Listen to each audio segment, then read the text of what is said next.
السلام عليكم ورحمة الله وبركاته.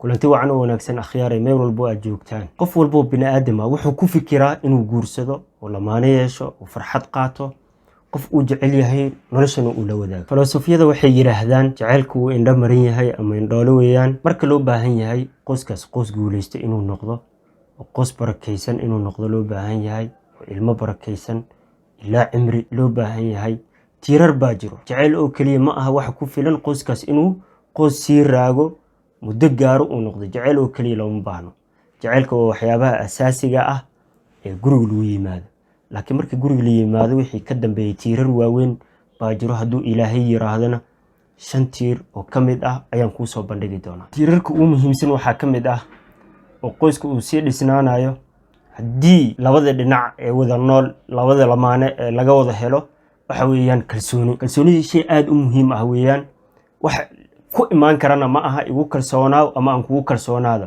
kalsoonidu waa wax labada qof qalbigooda ka soo wada go ma aha wax labada qof intay is yiraahdaan iska codsadaan igu kalsoonaaw ama igu kalsoonaaw la is yiraahdo la kala helo ma kalsoonidu waxay ku timaadaa inta badan in labada qof waqti isku yeeshaan in maxaa la yiraahdaa is aaminaan taas waxay keenaysaa in qoyska uu muhiim u yahay si jiritaankii وسي جرايو مدة دهر تاس با waxay keenaysaa inuu guuleysto qoyskan uu qoys barakeysan uu sii noqdo kalsoonidu waa shay muhiim ah guriyaasha wax burburiya inta ugu badan waa kalsooni la'aan kalsoonida aad ku dadaashid macnaheeda waxa weeyaan caqabaadka guurka burburiya ama guriga dumiya mid kamid ah ayaa ka gudubta in la isku kalsoonaada waa tiir u muhiimsan qoyska ugu sidoo kale mid labaad waxay tahay ixtiraam in la is ixtiraam in wiilku uu ixtiraamo gabadhana ay ixtiraamta wiilka waa shay aad u muhiim ah in shakhsiyadda qofka la ixtiraamo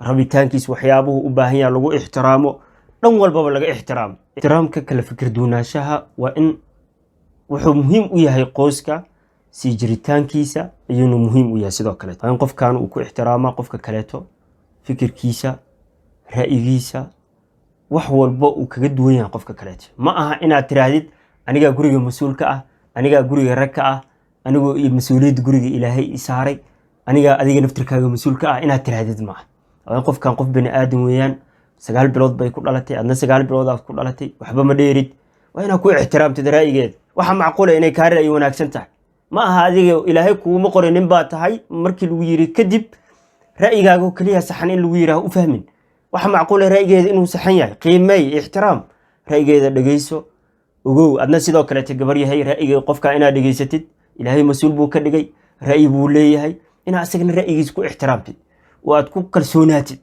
saygaaga weeyaan taas waxay keenaysaa markii la isku kalsoonaado la is ixtiraamo in qoyskaani qoys barakeysan qoys guuleysta uu noqdo tan kale waxay tahay in la is dhageysto dhageysi in qofka markuu ra'yi la yimaado ama wax dhibay ay yimaadaan qofkan aad dhageysatid oo fursad dhiga aad siisid ma aha inaad radisid markuu ugu horeyso aad ka hortimaadid aad tiraadid ra'yigan ma jiro ama waxaad sheegaysaa iga aamus aad tiraadid ma aha labada qof ama labada lamaan ee wada nool waa in fursad dhiga ay siiyaan inay is dhageystaan maalinkii oo idil shaqaad ku maqan tahay gabadha guriga joogto waa in aad dhageysataa maxay guriga kula nooshahay qaabkay ku nooshahay ilmaha qaabkee maxaa xaaladoo jiro inaad dhageysatid fursad aad siisid weeyaan kaba soo qaad ra'yi bay qabtaa ra'yigaas oo ra'yigaaga ka duwan waa inaad dhageysataa aad ka dhameysaa ra'yigeeda markay dhameysatay kadib ra'yiga kula muuqdo adigoonan u fikireynin nin baan ka ahay guriga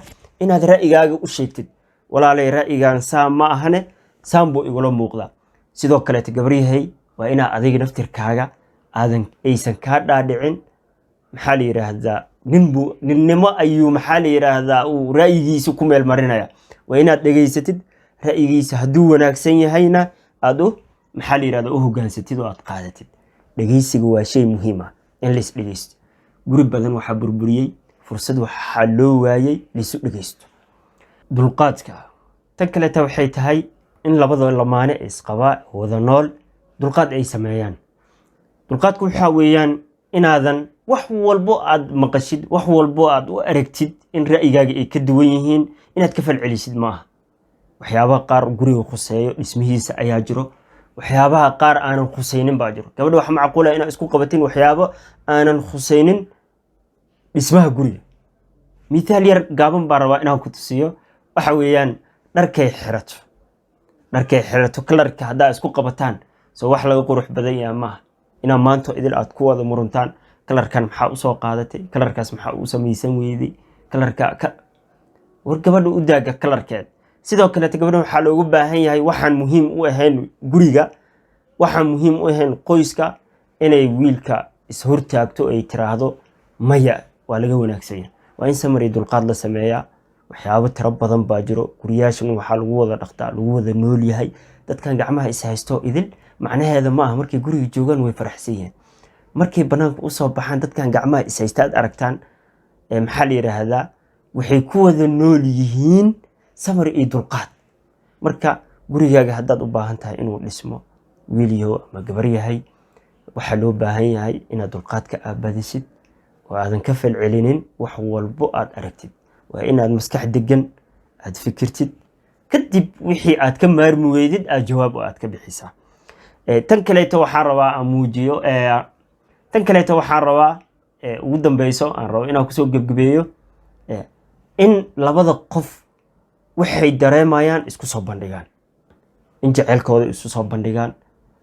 qofka kaleeto uu yiraahdo intuu jecel yahay u muujiyo, quruxda uu qofka kaleeto qalbiga ugu hayo u muujiyo. waxyaabaha ugu wanaagsan guriga ku sii dhismayo weeyaan. waxaan kaaga digayaa dadka inta ugu badan markay kala tagaan, dadka qaar oo isku soo laabto markay kala tagaan kadib waxay isugu soo laabtaan waxyaabo badan oo markay isla joogaan ay isu sheegi waayeen bay isu sheegaan markay kala tagaan. taaba waxay keenaysaa qofkan qof wanaagsan waa inuu qofka kale yiraahdo xanaaqsanaa kadib ay isku soo laabtaan.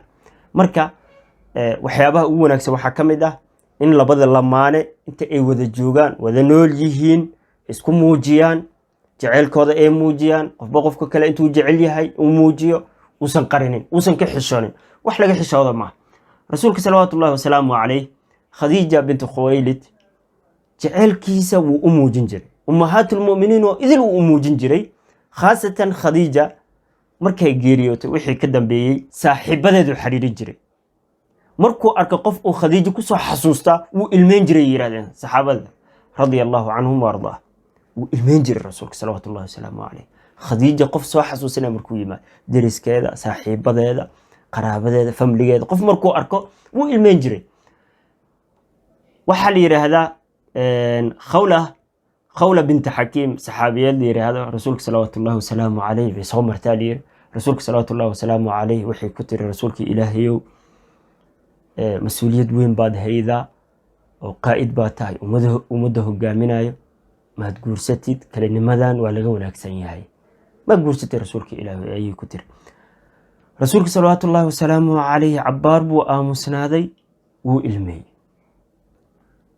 qawla waxay tiri aad baan ugu murgay tiri inaan weydiiyo, inaan taladaa rasuulka la imaado markuu ilmeeyey. markaan arkay aad baan ugu murgay tiri.